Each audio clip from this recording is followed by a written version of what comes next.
चलो इधर ध्यान देते हैं। इस समय हम लोग क्या पढ़ रहे थे, direct speech to indirect speech, ठीक है। उसका पहला नियम और दूसरा नियम यानी रूल नंबर 1 और रूल नंबर 2 हो चुका है। आज हम लोग बात करेंगे रूल नंबर 3 की।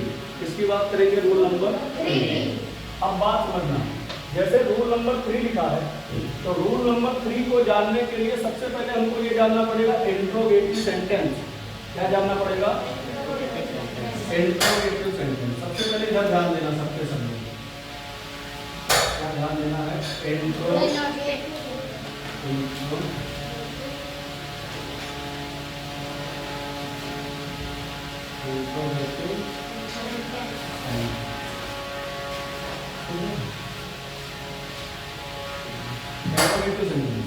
इंट्रोगेटिव सेंटेंस का मतलब क्या होता है पता है? प्रश्नवाचक वाक्य।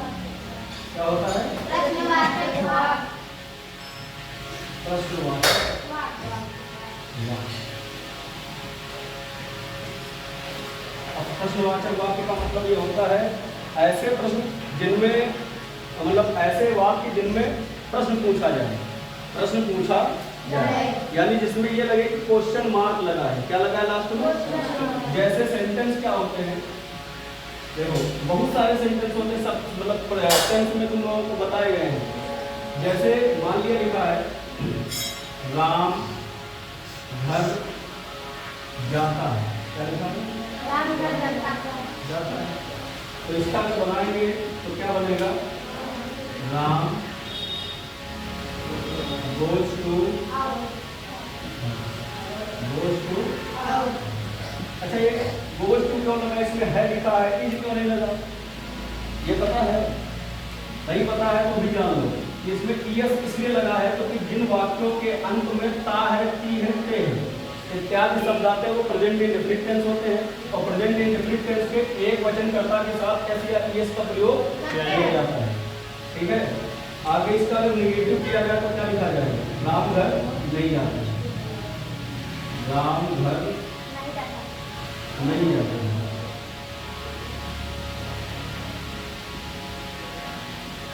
राम घर नहीं जाता। अब इसमें देखो इसका क्या हो जाएगा? राम गलत,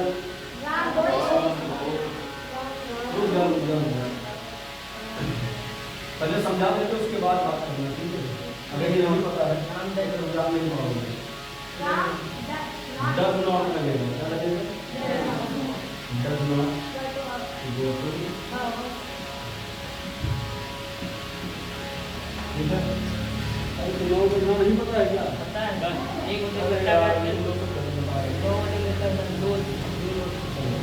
अल्लाह का तीसरा सेंटेंस, क्या राम घर जाता है? क्या राम घर जाता है? तो इसमें पूछा जा रहा है ना, तो इसमें क्या लगेगा? क्वेश्चन मार्क, ठीक है। तो इसमें क्या लगाएंगे? इसको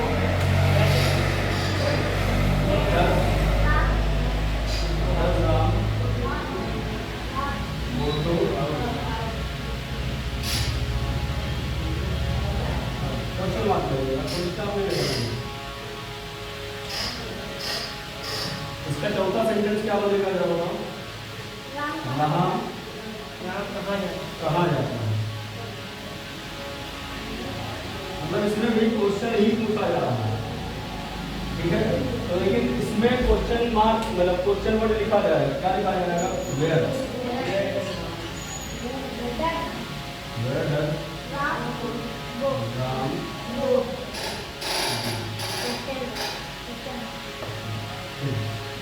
अब इसमें ये दोनों सेंटेंस तो अफर्मेटिव हैं। कौन से हैं? अफर्मेटिव। ये दोनों सेंटेंस कौन से हैं? अफर्मेटिव।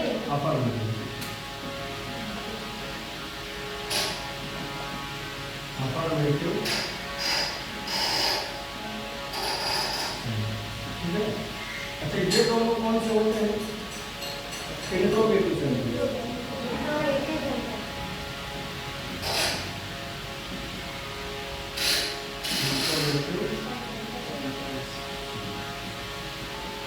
अफर्मेटिव दो होते हैं, इंट्रोगेटिव दो होते हैं। अब ये वाला जो सेंटेंस है इधर ध्यान देना, ये वाला बनता है, ये वाला सेंटेंस है पॉजिटिव सेंटेंस। कैसा है? Positive sentence.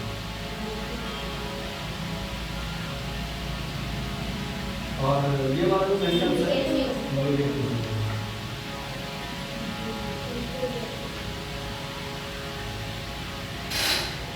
अब ये वाला कौन सा है? इंट्रोगेटिव तो है, हेल्पिंग वर्ब इंट्रोगेटिव। कौन सा है? Helping verb interrogative.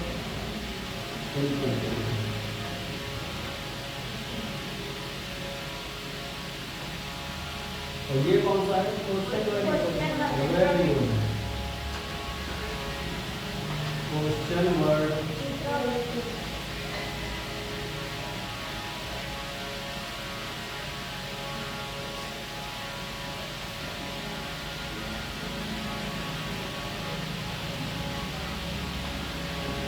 ये चीज समझ में आई कि नहीं है? देखो ये जो हमारा है, ये कौन सा सेंटेंस है? पॉजिटिव। ये वाला है नेगेटिव। ये वाला है हेल्पिंग वर्ब इंट्रोगेटिव। ये क्या है? Question word interrogative. Word question word interrogative. अब इतनी बात समझ। अब इसमें दो का काम है, हमको किसका काम है? इंट्रोगेटिव का। क्योंकि इन दोनों के बारे में, पॉजिटिव और निगेटिव के बारे में हम जो है रूल नंबर 2 में पढ़ चुके हैं। अब हमको काम किसका है? 2 नंबर। किसका काम है? 2 नंबर। अब 2 नंबर में देखो दो शब्द ये आ रहे हो, पॉजिटिव जानते हो, निगेटिव जानते हो। पॉजिटिव मतलब सकारात्मक और निगेटिव मतलब नकारात्मक, यानी इसमें नहीं कहा गया हो। हेल्पिंग वर्ब का मतलब क्या होता है? इंट्रोगेटिव।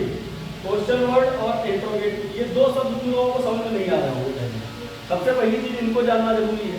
सबसे पहले इनको जानना जरूरी है। तो इतनी चीज तुम लोगों को समझ में आई कि नहीं आई? इतना बताओ पहले। समझ में आ गया? क्लियर है? तो इसको जरा नोट कर लो, तुरंत नोट करो तो हम इसको मिटा देंगे।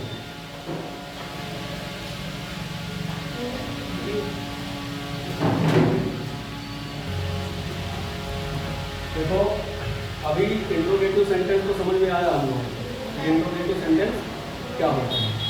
अब बात करते हैं हम, इसमें दो चीजें हमको दिखाई पड़ी, हेल्पिंग वर्ब इंट्रोगेटिव और क्वेश्चन वर्ड इंट्रोगेटिव। क्योंकि इंट्रोगेटिव, क्योंकि उसकी बात अभी हम नहीं कर रहे हैं, उसकी बात हम बाद में करेंगे। हेल्पिंग वर्ब इंट्रोगेटिव और question word interrogative. Helping verb interrogative क्या है? हेल्पिंग वर्ब का मतलब पहले सबसे पहले ये कि हेल्पिंग वर्ब क्या होती है। तो हेल्पिंग वर्ब का मतलब ये होता है,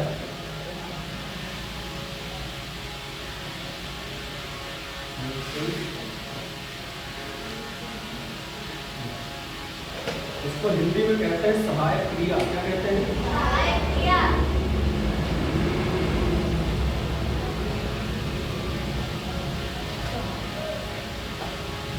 सहायक क्रिया।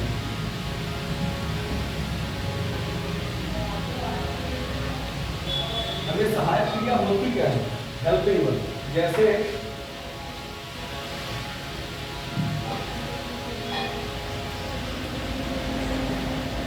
जैसे कौन कौन सी होती है हेल्पिंग वर्ब? देखो is, am, are, war,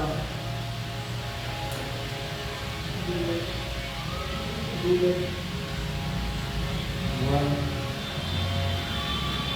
do, done, did, have,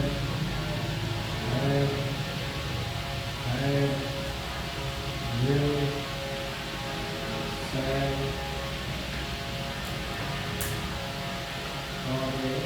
can,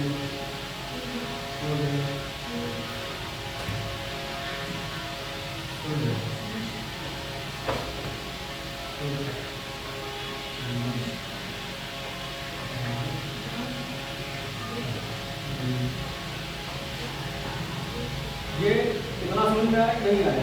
ये सारी जो होगी जो है किसी कर्ता की सहायता के लिए या सहायक के लिए उसको कह सकते हैं, जो उसके साथ लगाई जाती है तो आपको खुला करते हैं।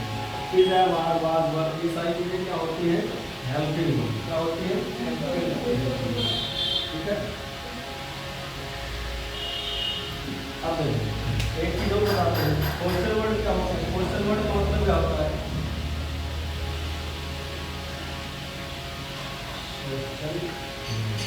क्वेश्चन वर्ड को हिंदी में कहते हैं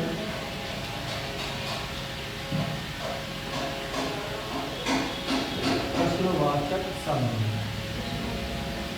प्रश्नवाचक शब्द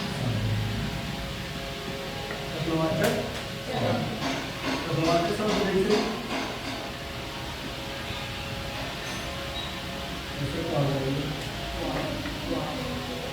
जैसे बात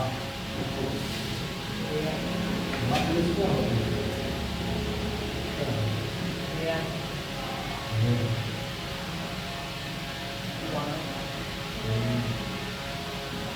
क्या होता है, क्या होता है,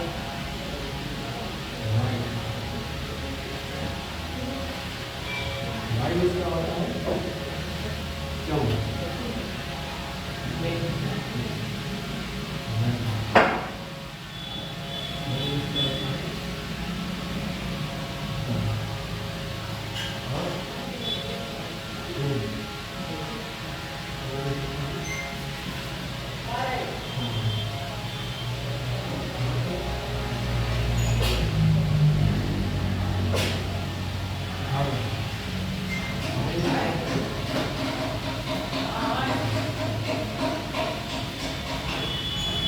ये सभी क्या होता है, क्वेश्चन प्रश्नवाचक शब्द।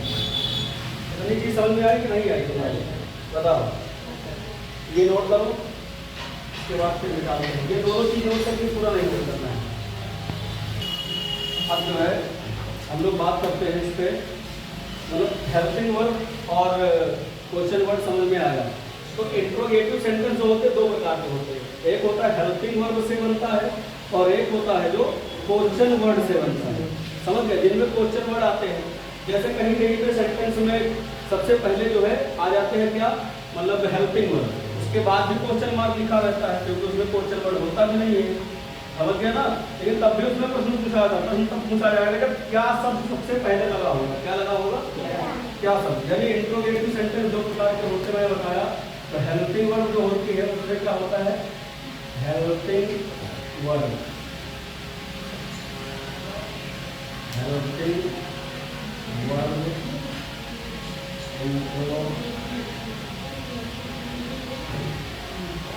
यहाँ लगेगा ना, कंप्यूटर का इससे पहले हमने नहीं लगाया दो मान इंट्रोगेटिव लगा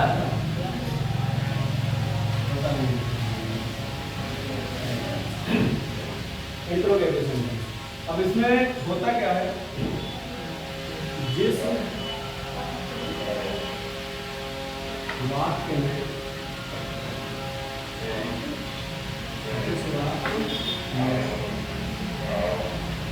क्या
मतलब जिनमें क्या शब्द सबसे पहले आता है, तो उनमें क्या शब्द से, जैसे मान लिया कहा जाए क्या तुम मेरे भाई हो, तो इसमें भी क्वेश्चन मार्क है। तो अगर क्या को ना देखा जाए, क्या शब्द ना देखा जाए, कहाँ देखा जाए, तो इसका मतलब क्या होता है, तुम मेरे भाई हो, तो क्या लिखोगे, यू आर माई ब्रदर, ये तो लिखोगे ना। लेकिन जब क्या शब्द सबसे पहले दिख जाए, क्या शब्द सबसे पहले दिख जाए, तो करना क्या है, हेल्पिंग वर्ब को सबसे आगे लिख देना है। करना क्या है, हेल्पिंग वर्ब को सबसे आगे लिख देना है। तो इसमें हेल्पिंग वर्ब कौन सी है, अभी बताया था, is am are was were, तो आर दिख रहा है ना, ये क्या है, हेल्पिंग वर्ब।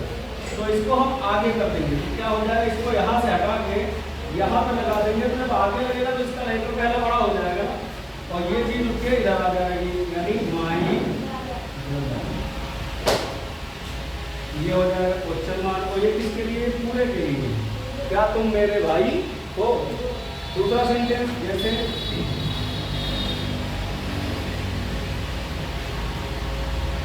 क्या राम शेर खा रहा है, क्वेश्चन। अगर उतना ना देखे, पूरा सेंटेंस ना देख के हम इतना सेंटेंस देखें, तो राम सेब खा रहा है, तो क्या हो जाएगा, राम इज ईटिंग एप्पल, क्योंकि रहा शब्द जहाँ पे आएगा वहाँ एनजी फॉर्म लगेगी, ईटिंग, तो फुल स्टॉप लगेगा। लेकिन अगर क्वेश्चन मार्क भी है, पूरा सेंटेंस है, तो क्या होना है, हेल्पिंग वर्ब आगे आ गई। हेल्पिंग वर्ब क्या है इसमें, इज, तो ये यहाँ से हटके इधर आ जाएगी, पहला लेटर बड़ा हो जाएगा। ईटिंग से एप्पल, इसके साथ वैल्यू बीच में रहती नहीं रहेगी, समझ गया ना। यहाँ पे क्या लग जाएगा, क्वेश्चन मार्क। अगला सेंटेंस तीसरा है, जैसे लिखा हो, क्या सीता सेब बेचेगी, सेब बेचेगी, क्वेश्चन। पूरा सेंटेंस देखना ही नहीं, पॉजिटिव वाले देखना, इतना देखना है। तो क्या लिखा है, सीता, अब बेचेगी, गा की, ये फ्यूचर इंडेफिनिट टेंस में आता है, इसमें आता है फ्यूचर इंडेफिनिट टेंस में। तो फ्यूचर इंडेफिनिट का नियम होता है, विल सेल लगता है, तो एक वचन के साथ, एक वचन के सबके साथ विल लगता है, आई वी के साथ केवल जो है सेल लगता है। तो यहाँ पे क्या लिखा जाएगा, विल, बेचने को क्या कहते हैं, सेल एप्पल, है ना, या कुछ भी लिख सकते हैं, फुल स्टॉप है। लेकिन इसमें क्या है, हेल्पिंग वर्ब विल को यहाँ से हटा के यहाँ लगा देना है विल, यहाँ पे क्वेश्चन मार्क। कोई दिक्कत समझ में आ रहा है नहीं आ रहा। एक सेंटेंस और करते हैं, जैसे लिखा, क्या मोहन गाना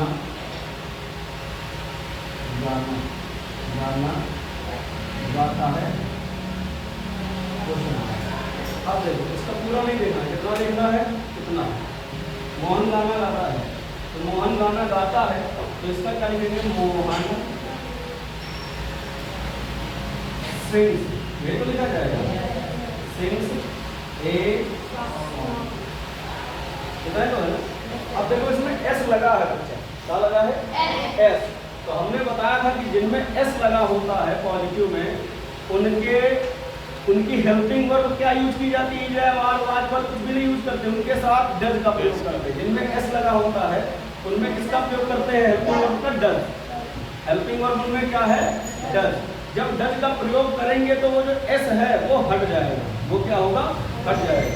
तो यहाँ से ये एस हट जाएगा, ठीक है, और यहाँ पे क्या आ जाएगा, सबसे आगे डज, क्या आ जाएगा, डज।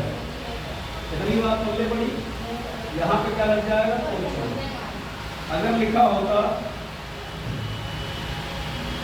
क्या मीरा ने आम खरीदा, ठीक। तो क्या को नहीं देखना, बाद में देखिए, पहले इसको देखते हैं। मीरा ने आम खरीदा, पास्ट इंडेफिनिट टेंस है, कौन सा टेंस है, पास्ट इंडेफिनिट को कैसे बनाते हैं, तो सबसे पहले सब्जेक्ट जो कि कौन है, मीरा, और उसके बाद वर्ब की सेकंड फॉर्म लगती है, क्या लगती है, वर्ब की सेकंड फॉर्म। वर्ब की सेकंड फॉर्म क्या है, वर्ब क्या है, खरीदना, खरीदने को कहते हैं बाई, और बाई की सेकंड फॉर्म होती है बॉट, क्या होती है, बॉट। BOUGHT बॉय, समझ गए ना? बॉय, उसके बाद क्या करेगा? मैंगो। अब समझो, इसमें वर्ब की सेकंड फॉर्म लगी है। क्या लगी है? अभी हमने तुमको क्या बताया, जहाँ पर कोई चीज नहीं दिखती है, यदि हेल्पिंग वर्ब का कुछ दिखता नहीं है तो वहां पर हम डू प्रयोग करते हैं, डज प्रयोग करते हैं। अभी बताया ना, बहुवचन के साथ डू और एक वचन के साथ डज प्रयोग करते हैं। अब इसमें सेकंड फॉर्म यूज हुई है। क्या यूज हुआ है? Second form. तो सेकंड फॉर्म डू की क्या होती है? डिड। क्या होती है? तो इसमें क्या हो जाएगा? इस सेकंड फॉर्म फर्स्ट फॉर्म में बदल जाएगी, यानी ये बॉड का क्या हो जाएगा? बाई। और यहाँ पर क्या लग जाएगा? डिड। यहाँ पर लग जाएगा क्वेश्चन मार्क। समझ पाओ कुछ? कोई दिक्कत? इतनी बात पढ़ने पड़ गई है, तो इतना समझ में आया है। तो इसके बाद हम जो है बात करेंगे, क्या शब्द सबसे पहले आया है? सब में क्या शब्द सबसे पहले आया? लेकिन क्या की मीनिंग होती है? वाट। कहीं पर यूज हुआ है वाट? वाट कहीं लिखा है? यूज क्या हुआ है? Helping verb. इसलिए इन मतलब इन क्वेश्चन मार्क वाले वाक्यों को क्या कहते हैं? Helping verb interrogative sentence. पल्ले पड़ा?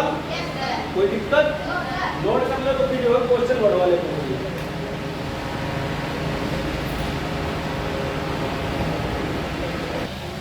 देखो, हेल्पिंग वर्ब इंट्रोगेटिव सेंटेंस तुमको समझ में आ गया, ठीक है? अब हम लोग बात करते हैं क्वेश्चन वर्ड इंट्रोगेटिव सेंटेंस की। इसकी बात करते हैं क्वेश्चन वर्ड इंट्रोगेटिव सेंटेंस की। समझ गया ना? अब इसमें करना क्या है? देखो, क्वेश्चन वर्ड इंट्रोगेटिव सेंटेंस क्या होते हैं? वे सेंटेंस या वे वाक्य जिनमें कोई प्रश्नवाचक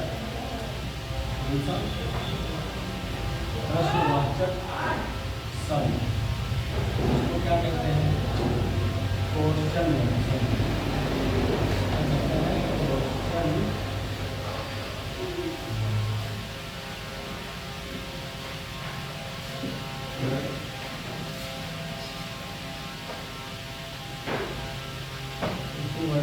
वाक्य के बीच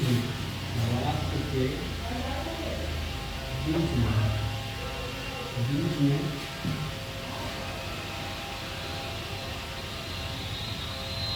जो होता है, तो वहाँ पर सबसे पहले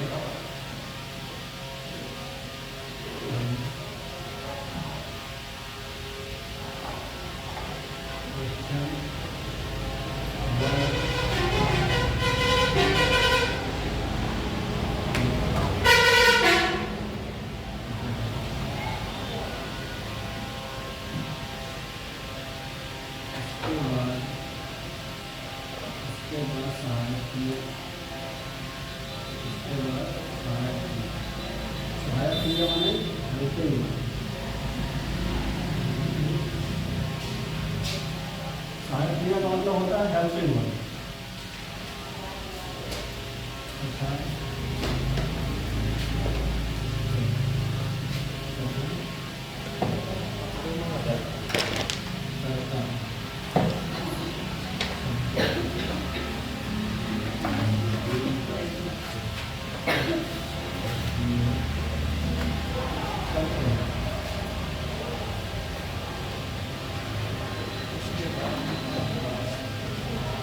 समझते हैं इसको। सबसे पहले वे वाक्य जिनमें कोई प्रश्नवाचक शब्द किसे कहते हैं? देखो, प्रश्नवाचक शब्द क्वेश्चन वर्ड, जो कि हम इसके पहले हम तुम लोगों को भी पहले ही बता चुके हैं। क्वेश्चन वर्ड कौन कौन से होते हैं? व्हाट, हु, व्हेन, ये सारी चीजें अभी लिखवाई है कि नहीं लिखवाई गई? तो वे शब्द वाक्य के बीच में प्रयोग होता है। अगर वाक्य के बीच में प्रयोग हो तो वहां पर सबसे पहले क्वेश्चन वर्ड ही लिखा जाएगा। उसके बाद क्या लिखा जाएगा? उसके बाद सहायक क्रिया मतलब हेल्पिंग वर्ब, ये भी तुम लोग जानते हो। उसके बाद हेल्पिंग वर्ब तथा कर्ता सब्जेक्ट का प्रयोग करते हैं। इतनी बात पल्ले पड़ी कि नहीं पड़ी? अब इसके बाद देखते हैं कौन से सेंटेंस, जैसे जैसे राम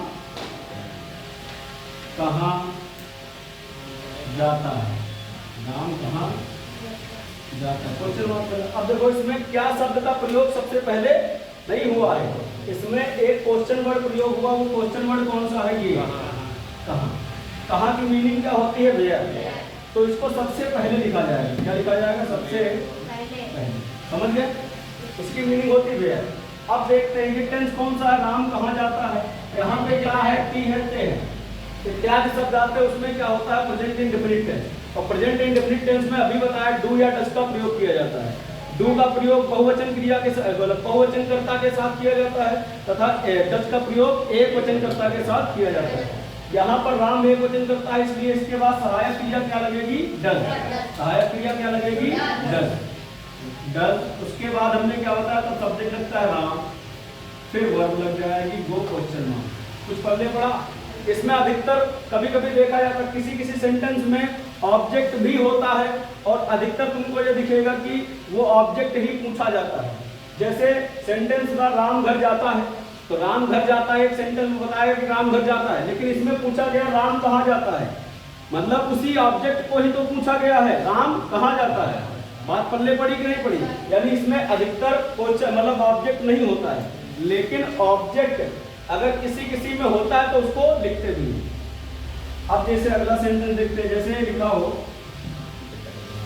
कि मोहन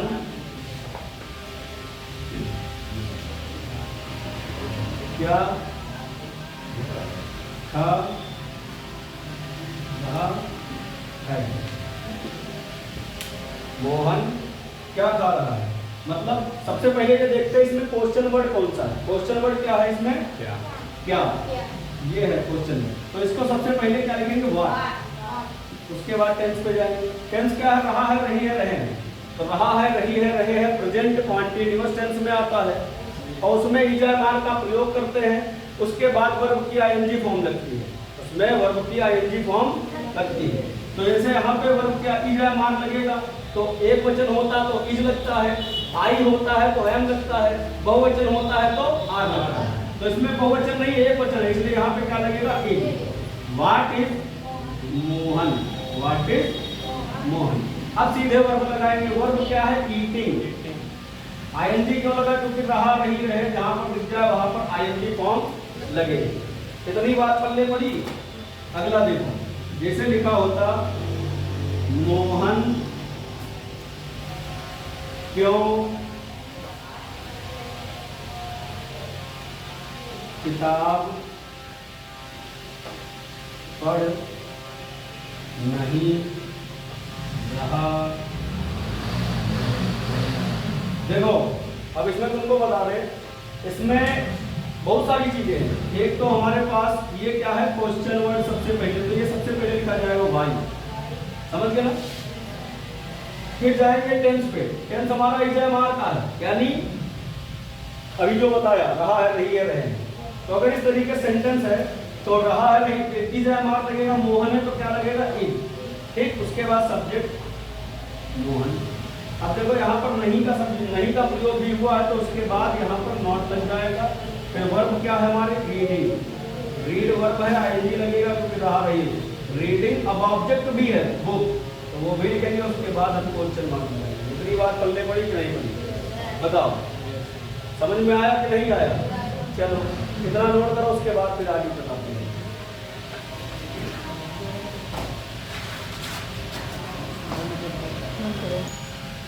देखो अभी हम लोग ये जान पाए हैं, हमको ये समझ में आ गया कि जो है रिपोर्टिंग वर्ब हेल्पिंग वर्ब से इंट्रोगेटिव से बनते हैं, क्वेश्चन वर्ब से इंट्रोगेटिव कैसे बनते हैं। अब हम लोग बात करेंगे कि यदि रिपोर्टिंग वर्ब सेड या सेड टू हो तथा रिपोर्टिंग स्पीड इंट्रोगेटिव सेंटेंस में हो तो इनडायरेक्ट बनाने के लिए नियम।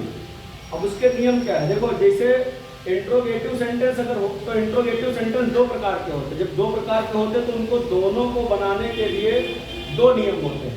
कितने नियम है? दो नियम। उन दोनों नियमों को जानते हैं। सबसे पहले देखेंगे यहाँ पे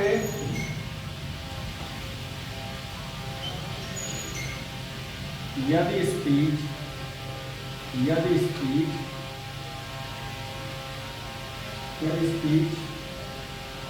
हेल्पिंग वर्ब से शुरू तो जब स्पीच हेल्पिंग वर्ब से शुरू हो तो क्या करते हैं, इसको बनाने के लिए क्या नियम होता है, देखो सम चेंजेस होते हैं, कुछ परिवर्तन होते हैं, यानी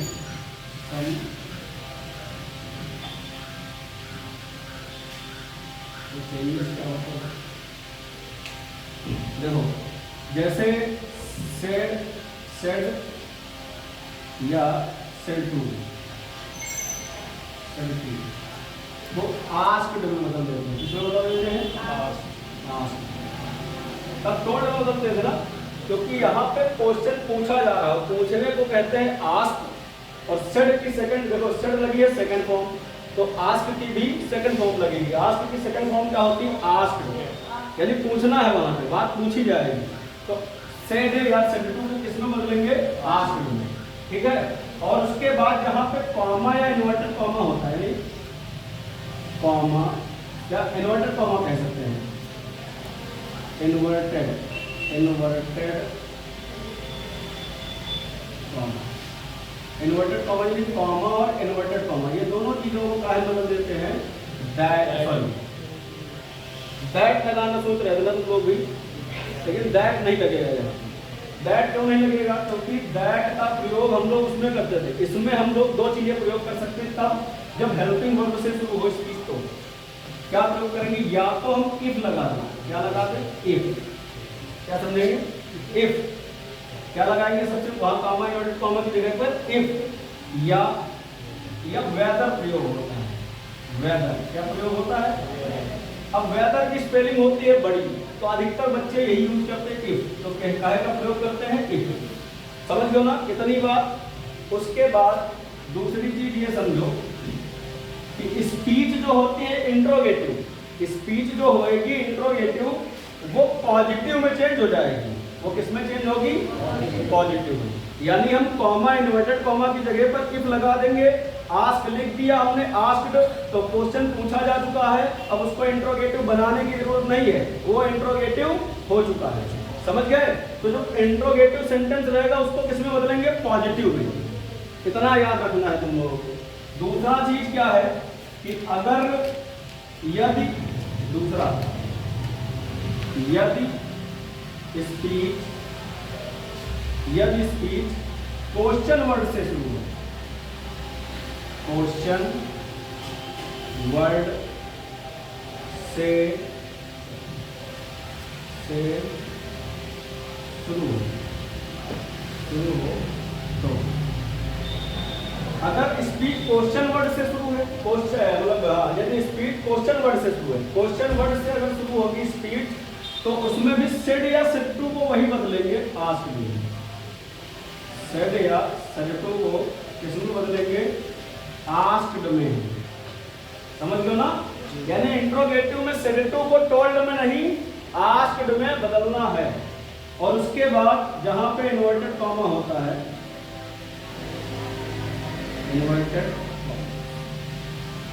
जहां पर इन्वर्टेड कॉमास होते हैं, कॉमा इन्वर्टेड कॉमा, उसको हम लोग किसमें बदलते हैं, पता है, नहीं पता है तो ध्यान रखना कि वहां पर वही जो है क्वेश्चन वर्ड लिख दिया जाता है जो स्पीच में प्रयोग हुआ है, वही क्वेश्चन वर्ड प्रयोग करते हैं, वही क्वेश्चन वर्ड प्रयोग करते हैं तथा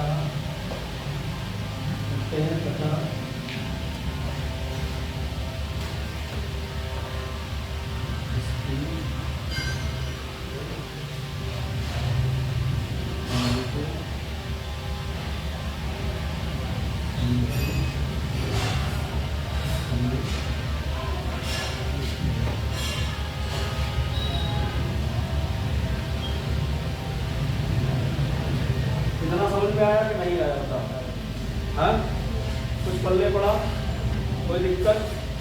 परेशानी। अब एक एक सेंटेंस समझते हैं, ठीक है, एक एक सेंटेंस उसका समझते हैं। तो या तो कहो कितना होगा, तो उसके बाद जो है हम जो आगे बढ़ाए। बताओ क्या करोगे, उतारोगे तो उतार लो, उसके बाद जो बढ़ाए। देखो इसमें लिखा है राम सेड टू मीरा, उसके बाद comma inverted comma are you angry, are you angry. अब इसमें देखो ये आर से बना, ये हेल्पिंग वर्ब से है, इसमें टू लिखा है हेल्पिंग वर्ब से है, व्हाट लिखा है क्वेश्चन वर्ड से है, वेयर लिखा है क्वेश्चन वर्ड से है, हैव लिखा है ये हेल्पिंग वर्ब से है। इनका नियम तो बाद में, उधर का तो बाद में लगेगा। सबसे पहले इधर सेड टू को तो हम आस्क्ड में बदलते हैं, इतना तो पता है ना, तो उसको हम सबसे पहले बदलते हैं। Ram asked me, he asked me, Karan asked Ram, Mohan asked Sita, Sita said, नहीं सीता आस्क्ड, सीता सेड के लिए अब देखते हैं इतना समझ में आएगा, क्योंकि इसमें सेकंड पर्सन नहीं है। अब देखो यहाँ पे आज लगा दिया, देखो ये हेल्पिंग वर्ब से बना है, तो जो हेल्पिंग वर्ब से था हमने क्या बताया था, इफ लगाना है। वेदर तो स्पेलिंग बड़ी हो जाती है, यहाँ पे क्या लगाएंगे इफ, यहाँ पर भी इफ, और यहाँ पर क्या लगेगा, अब ये देखो इफ लगा, यहाँ पे इफ लगेगा। अब जो क्वेश्चन वर्ड से बनते हैं उसमें वही क्वेश्चन वर्ड लिख दिया जाता है, यहाँ पर व्हाट हो जाएगा, यहाँ पर वेयर हो जाएगा, ठीक। अब इतना करने के बाद हमको ये करना है कि जो स्पीच है हमारी, जो हमारी स्पीच है, स्पीच को पॉजिटिव बना देना, इंट्रोगेटिव से पॉजिटिव बना देना। और सारे नियम पुराने ही हैं।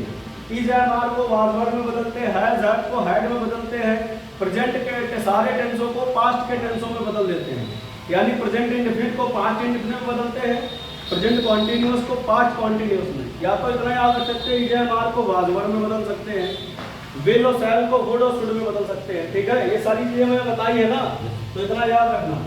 अब इसमें देखो लिखा आर यू एंग्री, यानी सबसे पहले इसको पॉजिटिव बनाने के लिए पॉजिटिव में सबसे पहले सब्जेक्ट आता है, तो सब्जेक्ट क्या लिखा है इसमें, यू। तो यू चेंज होता है सेकंड पर्सन के अनुसार, ये चीज पता है, यू चेंज होता है सेकंड पर्सन के अनुसार, आई भी चेंज होते हैं फर्स्ट पर्सन के अनुसार। तो यू को चेंज करेंगे सेकंड पर्सन के अनुसार, मीरा है तो मीरा की जगह पर यहाँ पर क्या प्रयोग होगा, सी, ठीक। उसके बाद देखो आर लिखा है, क्योंकि अब पॉजिटिव के पॉजिटिव में यही होता है, सब्जेक्ट, सब्जेक्ट के बाद हेल्पिंग वर्ब, हेल्पिंग वर्ब इसमें आर है, तो इज एंड आर को वाज में बदलते हैं, तो वाज ही यहाँ पर लिखा जाएगा, वाज। उसके बाद जो लिखा है वही लिख देते हैं, एंग्री।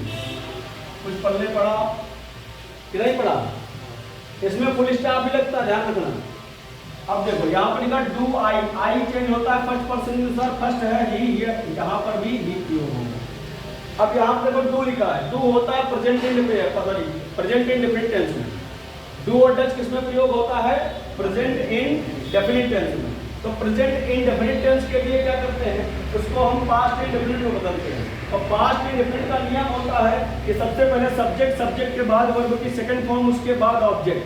तो इसमें सब्जेक्ट हम आई को चेंज कर लिए हैं ही में, उसके बाद सिंग की सेकंड फॉर्म क्या होगी, सैंग, ए सॉन्ग, कोई दिक्कत समझ में आओ। आगे देखो आर यू एंग्री, क्योंकि की बात हो चुकी है, ये यहाँ पे लग चुका है। आर यू एंग्री, यू बदल रहा है सेकंड पर्सन के अनुसार है, रमन यहाँ पे लिखा जाएगा ही, आर बदलेगा was, is am are was में बदलता है, डूइंग लिखा है तो डूइंग लिख देंगे, दोनों दिक्कत बाटे।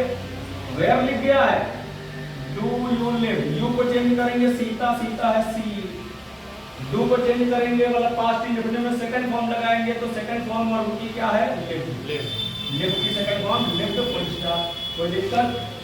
यहाँ देखो हैव है, अब ये बनेगा सबसे पहले उसी तरीके से, सबसे पहले सब्जेक्ट चेंज होगा, सब्जेक्ट क्या है हमारा यू। अब यू को देखो यहाँ सेकंड पर्सन में आएगा, सेकंड पर्सन नहीं है, तो सेकंड पर्सन अगर नहीं है तो यहाँ पर हम यू भी लिख देंगे, यू हैव का क्या चेंज होगा है, यू हैव ईटन। बताओ इतना समझ में आया कि नहीं आया? अगर इतना समझ में आ गया है तो आप ये समझिए कि आपका रूल नंबर 3 समाप्त हुआ। समझ में आई बात ना? अब इतना नोट कर लीजिए। यस।